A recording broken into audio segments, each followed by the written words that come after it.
Continuando nuestro recorrido por el libro de los Hechos de los Apóstoles, llegamos hoy al capítulo 10. Y en este capítulo encontramos la conversión de Cornelio, el centurión romano. Y decíamos en nuestro programa anterior, cuando apenas comenzamos este capítulo, que el capítulo 10 continúa el relato iniciado en el capítulo 9 acerca del ministerio de Simón Pedro. Más tarde la historia continuará con el ministerio del apóstol Pablo. Ahora, aunque Pablo es llamado el apóstol a los gentiles, no debemos olvidar que fue Pedro quien abrió la puerta para los gentiles. Leamos nuevamente hoy el primer versículo de este capítulo 10 de los Hechos. Había en Cesarea un hombre llamado Cornelio, centurión de la compañía llamada La Italiana. Recuerde usted, amigo oyente, que Pablo había estado en Cesarea, como lo vimos allá en el capítulo 9, versículo 30, y que probablemente algunos de los otros apóstoles habían estado predicando el Evangelio por la costa. La ciudad de Tel Aviv en realidad es parte de la vieja ciudad de Jope. Al viajar uno por la costa desde Jope, el próximo lugar de relativo tamaño sería la ciudad de Cesarea. Esta en verdad era una ciudad romana. Era el lugar donde vivía Pilato. Esta ciudad era la residencia oficial del gobernador y de los que gobernaban esa tierra. Por tanto, esta es la ciudad donde estaba apostado Cornelio. Él era centurión de una compañía de soldados llamada La Italiana. Continuando ahora con el versículo 2, leemos: piadoso y temeroso de Dios con toda su casa, y que hacía muchas limosnas al pueblo, y oraba a Dios siempre. Aquí vemos que Cornelio era piadoso. Eso quiere decir que su adoración estaba bien encaminada. Recuerde usted que aún a un pagano le es posible tener devoción y una convicción profunda en cuanto a sus dioses. A veces quisiéramos que los cristianos hoy en día tuvieran más devoción y convicción. Pues bien, Cornelio era piadoso y temeroso de Dios. No era un prosélito judío en el sentido estricto del término, pero se inclinaba hacia el judaísmo. Hoy en día diríamos que él era lo que llamaríamos un simpatizante. O sea, una persona que vivía en el vecindario, asistía a la iglesia en ocasiones especiales, se portaba amistosamente con los de la iglesia, pero no era en realidad un creyente y seguidor de Jesucristo. Y así pudo haber sido Cornelio. Este versículo 2 nos dice también que él era temeroso de Dios. Ahora, él hacía muchas limosnas al pueblo. Esto quiere decir que él daba muchos regalos de caridad al pueblo judío, o sea, a los pobres del pueblo. La nación de Israel siempre ha dado mucha importancia al dar. Dios les había enseñado esto en el Antiguo Testamento. Nosotros hablamos a veces del diezmo, pero es obvio al estudiar el sistema mosaico que ellos en realidad daban 3/10, o sea, 3 diezmos. Daban para el funcionamiento del gobierno, que en el principio era una teocracia. Luego pagaban el impuesto del templo. Y en tercer lugar, daban un diezmo de todo lo que producían. De modo que Israel ha sido un pueblo bastante generoso en cuanto al dar. Es interesante que aún hoy en día hay muchas grandes obras de beneficencia que han sido fundadas por los judíos. Por cierto que no hay ningún grupo de gente en nuestro día que dé tan generosamente como lo hace la comunidad judía para apoyar a la nación de Israel. Son un pueblo muy generoso. Bien, volviendo ahora al capítulo 10 de los Hechos, vemos que Cornelio oraba a Dios siempre. Este centurión llevaba sus necesidades al Señor. Él necesitaba más luz y la quería tener. Probablemente no sabía mucho en verdad acerca de la oración, pero oraba a Dios siempre. Y eso es lo importante. Ahora el versículo 3 de este capítulo 10 de los Hechos nos dice: o sea, Cornelio, vio claramente en una visión cómo a la hora 9 del día, que un ángel de Dios entraba donde él estaba y le decía: Cornelio. Este centurión era un oficial en el ejército romano, un soldado profesional. Tenía una influencia grande sobre su propia familia e influía sobre todos en su derredor. Al parecer era un buen hombre. Hoy en día muchos le considerarían un cristiano de los más buenos, un hombre sobresaliente, pero en realidad no era cristiano. No había escuchado el Evangelio. Nunca había aceptado a Jesucristo como su Salvador personal. Aquí pues tiene usted un ejemplo de un hombre que vivía según la luz que tenía. Ahora Juan 1:9 dice así acerca de Jesús: aquella luz verdadera que alumbra a todo hombre venía a este mundo. Este centurión romano no había conocido a Jesús ni había entrado en su presencia, pero vivía según la luz que tenía. Es a esto a lo cual se refiere Pablo en Romanos 1, 19 y 20, cuando dice, porque lo que de Dios se conoce les es manifiesto, pues Dios se lo manifestó, porque las cosas invisibles de Él, su eterno poder y deidad, se hacen claramente visibles desde la creación del mundo, siendo entendidas por medio de las cosas hechas, de modo que no tienen excusa. Aquí tenemos la respuesta de Dios a aquella pregunta que se hace con tanta frecuencia. ¿Qué del pobre pagano, aquel buen pagano que quiere conocer a Dios pero quien nunca ha tenido una oportunidad? ¿Está perdido? La contestación es que Dios se encargará que la luz llegue a tal persona. Dios hará que oiga el mensaje del Evangelio. Ahora parece que había obstáculos insuperables para que Dios hiciera llegar el Evangelio a Cornelio. La iglesia en aquel entonces era integrada enteramente por israelitas, y aparentemente durante los primeros 8 años fue exclusivamente judía. Aún más tarde, Pablo siempre iba primero a los judíos. Estos judíos cristianos acostumbraban ir al templo y todavía cumplían muchas costumbres judías. Podían seguir haciendo esto aún estando bajo la gracia. Estaban confiando en Cristo. Más tarde el Evangelio penetró en Samaria. Los judíos en Jerusalén se quedaron sorprendidos, pero reconocieron la mano de Dios en esto. Ahora, ¿cómo abrirá Dios la puerta del Evangelio a los gentiles? Ya dijimos que Pablo llegaría a ser el gran misionero a los gentiles, pero la iglesia de aquel entonces no tenía ningún plan de ir a los gentiles. El hecho es que Dios puso a Pablo en el desierto en Arabia, donde lo preparó. Pero es Simón Pedro quien abriría la puerta a los gentiles. Dios usó al fanático con más prejuicios, a la persona más intolerante, al extremista más grande de aquel entonces, para llevar a cabo este plan. Entonces se pone en marcha un sistema detallado y complicado para hacer que los gentiles escuchen el Evangelio, el cual es llevado a cabo bajo la supervisión del Espíritu Santo. Amigo oyente, toda verdadera obra cristiana es dirigida por el Espíritu Santo. Cualquier otra obra no vale nada. El Espíritu Santo tuvo que obrar en el corazón del gentil, y el Espíritu Santo tuvo que obrar en el corazón del judío. El Espíritu Santo supervisó la promulgación del Evangelio al mundo gentil. Bien, continuemos ahora leyendo el versículo 4 de este capítulo 10 de los Hechos. Él, mirándole fijamente y atemorizado, dijo, ¿qué es, Señor? Y le dijo, tus oraciones y tus limosnas han subido para memoria delante de Dios. Recuerde, amigo oyente, que un ángel de Dios había aparecido a Cornelio en una visión. Ahora note usted que hay ciertas cosas que en verdad tienen valor delante de Dios. Estas cosas de por sí no indican que uno merezca la salvación de ninguna manera, pero son cosas que Dios nota. Las oraciones de Cornelio y sus limosnas habían subido para memoria delante de Dios. Debido a que este hombre hizo estas cosas, Dios le trajo el Evangelio. Creemos que hoy en día, en donde quiera que haya un hombre que busque a Dios, así como lo buscó Cornelio, ese hombre podrá escuchar el Evangelio de la gracia de Dios, y Dios hará que lo escuche. El ángel continúa hablando aquí en los versículos 5 y 6, y dice, envía pues ahora hombres a Jope, y haz venir a Simón, el que tiene por sobrenombre Pedro.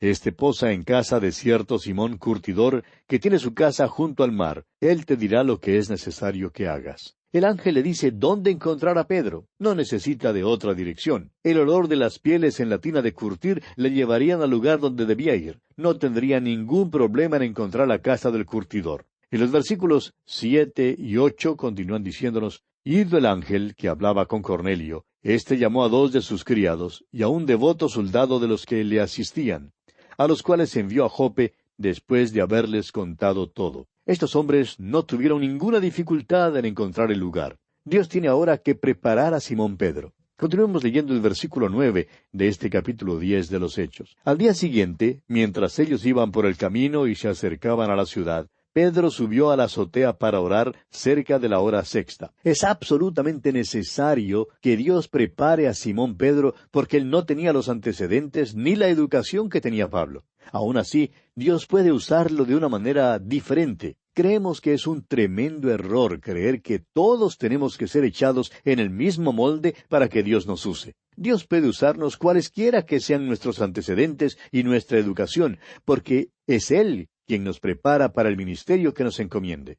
Así pues, Dios va a preparar a Simón Pedro, así como ya ha preparado a Cornelio. Leamos los versículos 10 al 14. Y tuvo gran hambre, y quiso comer, pero mientras le preparaban algo, le sobrevino un éxtasis. y vio el cielo abierto, y que descendía algo semejante a un gran lienzo, que atado de las 4 puntas era bajado a la tierra, en el cual había de todos los cuadrúpedos terrestres y reptiles y aves del cielo. Y le vino una voz: Levántate, Pedro, mata y come. Entonces Pedro dijo: Señor, no, porque ninguna cosa común o inmunda he comido jamás. Mientras Pedro se pregunta en cuanto a lo que esto significa, una voz le habla. Ahora, ¿no le parece interesante, amigo oyente, que aunque Pedro le llama Señor, no obedece lo que el Señor le manda que haga? Ahora, preste mucha atención a esto. Tenemos aquí a un hombre que está a este lado del día de Pentecostés. Vive en una edad cuando ya no importa si se come carne o si no se come carne. Pero Pedro todavía no comía ninguna de esas cosas. Pedro todavía se sujetaba al sistema mosaico y no comía nada que fuera inmundo. Era sincero en cuanto a eso. Ahora alguien dirá que él debía ser tolerante y comer de todo. Bueno, es que el Señor le está enseñando que ya no está bajo el sistema mosaico. Tiene ahora la libertad para comer de todo. Permítanos decirle, amigo oyente, que bajo la gracia uno puede comer lo que quiera comer, e igualmente uno no tiene que comer lo que no quiera comer. El gran problema es que algunos deciden que no quieren comer carne, y entonces tratan de poner a todos los demás bajo el mismo sistema. Amigo oyente, bajo la gracia usted puede comer carne o no comer carne. Eso es asunto suyo. El comer ciertos alimentos puede causarle una indigestión, pero ciertamente no va a cambiar su relación con el Señor. Continuemos leyendo el versículo 15 de este capítulo 10 de los Hechos. Volvió la voz a él la segunda vez: Lo que Dios limpió, no lo llames tú común. Dios le está diciendo a Pedro que él puede comer de todo lo que está en el lienzo. Ya no es cuestión de si son alimentos limpios o inmundos. Lo que Dios limpió, no lo llames tú común. Puede comer de todo porque es Dios mismo quien le ha dicho que puede hacerlo. Ahora el versículo 16 dice: Esto se hizo 3 veces, y aquel lienzo volvió a ser recogido en el cielo.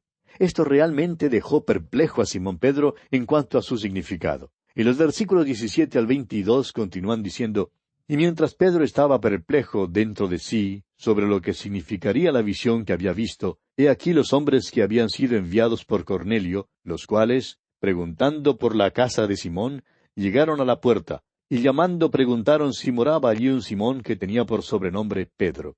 Y mientras Pedro pensaba en la visión, le dijo el Espíritu: He aquí 3 hombres te buscan. Levántate, pues, y desciende, y no dudes de ir con ellos, porque yo los he enviado. Entonces Pedro, descendiendo a donde estaban los hombres que fueron enviados por Cornelio, les dijo: He aquí, yo soy el que buscáis. ¿Cuál es la causa por la que habéis venido? Ellos dijeron: Cornelio el centurión, varón justo y temeroso de Dios, y que tiene buen testimonio en toda la nación de los judíos, ha recibido instrucciones de un santo ángel, de hacerte venir a su casa para oír tus palabras. Simón Pedro tiene que ir ahora a Cesarea. Esta pequeña delegación de Cornelio le da una explicación y le invita para que vaya con ellos a la casa de Cornelio. Continuemos leyendo los versículos 23 al 25 de este capítulo 10 de los Hechos. Entonces, haciéndoles entrar, los hospedó, y al día siguiente, levantándose, se fue con ellos, y le acompañaron algunos de los hermanos de Jope. Al otro día entraron en Cesarea, y Cornelio los estaba esperando, habiendo convocado a sus parientes y amigos más íntimos. Cuando Pedro entró, salió Cornelio a recibirle, y postrándose a sus pies, adoró. Podemos ver que Cornelio tenía mucha influencia con sus amigos. Había reunido a muchos de sus parientes y amigos para esta ocasión, pero al mismo tiempo podemos ver también que Cornelio todavía es un hombre pagano. Cuando mandó a buscar a Simón Pedro, llegó a la conclusión de que este hombre en verdad tenía que ser algún gran hombre, o quizá hasta un dios. Por tanto, se postró y adoró a Pedro. Ahora, fíjese usted lo que Pedro le dice. Esto es muy interesante. Amigo oyente, Simón Pedro nunca le habría permitido a nadie postrarse para besar el dedo pulgar de su pie. Simplemente no lo permitiría. Escuche usted lo que le dijo a Cornelio aquí en el versículo siguiente, el versículo 26. Mas Pedro le levantó diciendo: Levántate, pues yo mismo también soy hombre. Pedro le dice simple y directamente: Párate, yo también soy hombre. Y francamente nos gusta su manera de hacer eso. Continuemos ahora con los versículos 27 y 28. Y hablando con él, entró y halló a muchos que se habían reunido.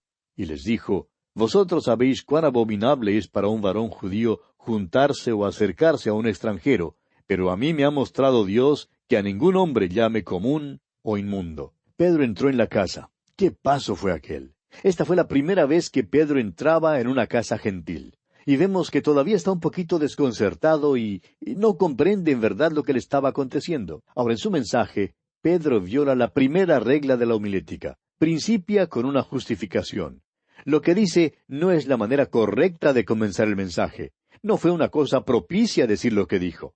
El hecho es que bien podría haberse interpretado como un insulto. En otras palabras, Pedro dijo algo así. Escuche usted. Si en verdad quieren ustedes saber cómo es que me siento en cuanto a esto, bueno, simplemente no quería venir. Nunca antes he entrado en casa de algún gentil. Nunca antes he ido a un lugar que sea inmundo. Esta es la esencia de lo que Pedro dice en el principio. Pero sigue hablando así. Aunque nunca antes he entrado en una casa inmunda, Dios me ha mandado a no llamar inmundo a ningún hombre o mujer. Todos somos pecadores y todos podemos ser salvos. Ahora, ¿cómo se sentiría usted, amigo oyente, especialmente usted, hermana, si algún visitante llegara a su hogar y comenzara a hablar así como habló Pedro aquí? Si sus primeras palabras fueran, entro en su casa, la cual considero ser inmunda. Bueno, no creo que le respondería a usted con palabras amistosas ni cálidas, ¿verdad? Sin embargo, esta es la esencia de lo que Simón Pedro dijo aquí.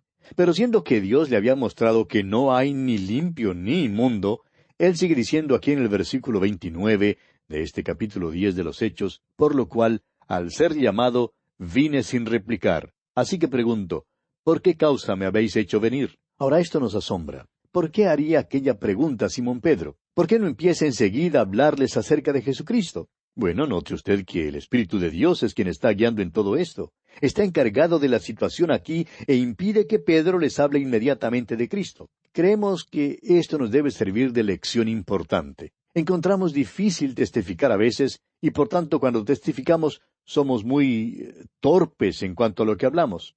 Hablamos tan bruscamente y de tal manera que muchas veces ofendemos precisamente a los que estamos tratando de ganar para el Señor. Y claro que no debemos testificar de esa manera. Estamos convencidos de que es necesario ser guiados por el Espíritu de Dios. Creemos que la mejor clase de evangelismo hoy en día es el evangelismo ligado a la oración. Queremos decir con esto que debemos empezar orando por un individuo. Luego el día viene cuando tenemos que actuar en cuanto a nuestras oraciones.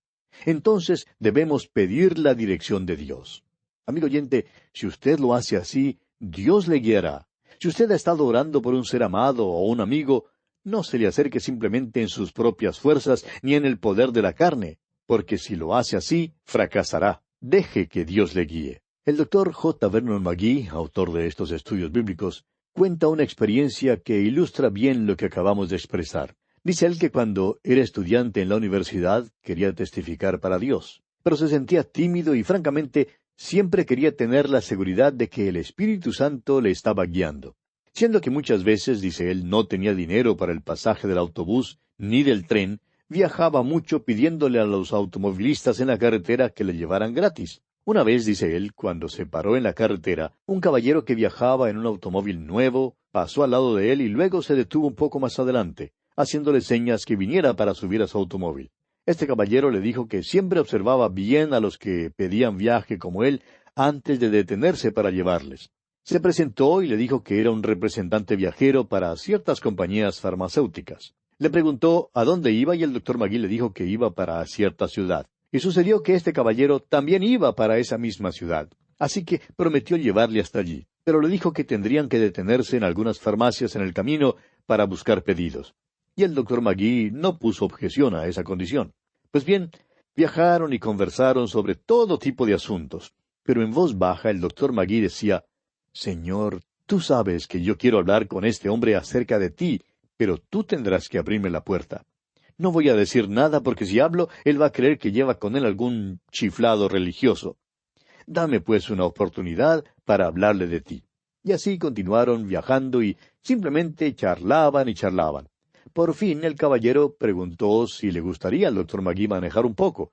Y por supuesto que el doctor McGee estuvo dispuesto a manejar ese automóvil nuevo, de modo que cambiaron de posición y el doctor McGee se puso a manejar. Mientras tanto, el dueño del automóvil se sentó a su lado y se dispuso a descansar.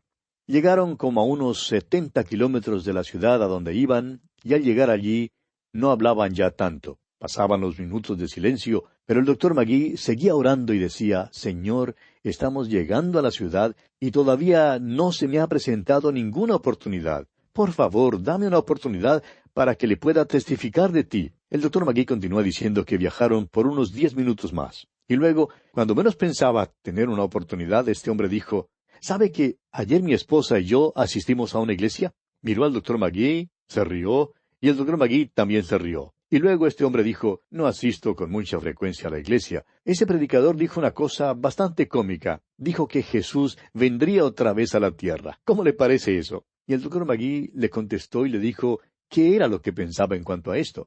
Le dijo todo en cuanto a la primera venida del Señor Jesús y luego concluyó diciéndole lo siguiente. La segunda venida de Cristo no tendrá ningún significado para usted sino hasta cuando se haya acercado a la primera venida de Cristo y haya aceptado lo que Él hizo por usted la primera vez que vino. Entonces tendrá un interés en su segunda venida. Este hombre, dice el doctor Magee, fue muy receptivo. Le llevó hasta el dormitorio de la universidad donde él tenía su habitación y estacionó el carro allí. Por último le dijo, yo quisiera verle una vez más. De modo que el doctor Magee simplemente lanzó esta pregunta.